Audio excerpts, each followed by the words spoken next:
জিভে জল আনা ঘরোয়া স্বাদের খোঁজে আছেন? তাহলে আজকের আমাদের ডিনার টাইমের মেনুটা কিন্তু জাস্ট আপনাদের জন্য।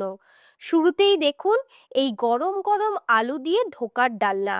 কালারটা জাস্ট দেখুন, হবে নাই বা কেন? এটা তো মায়ের হাতের ভালোবাসা মেশানো রান্না। অপূর্ব তার স্বাদ। আর সাথে আছে শীতের স্পেশাল সমস্ত সবজি দিয়ে ঘন সবজির ডাল, যা সুগন্ধেই পেট ভরে যাবে। এরপর আসছে সবার প্রিয় পালাক পনির। এই গ্রেভির টেক্সচারটা খালি দেখুন। আর সাদা ধপধপে লম্বা দানার বাসমতি চালের ভাত। আমিষ প্রেমীদের জন্য আছে বড় বড় পিস করা এই কাতলা মাছের কালিয়া। মশলাদার আর ঝাল ঝাল এই মাছের কালিয়া ভাতের সাথে জাস্ট জমে যাবে। খাওয়ার মাঝে একটু মুচমুচে না হলে কি চলে?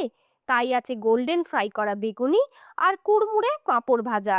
সব শেষে এই টক মিষ্টি আমের চাটনি দিয়ে তৃপ্তির শেষ চুমুক। আর সাথে তো ফ্রেশ স্যালাড আছেই। পুরো মেনুটা কেমন লাগলো?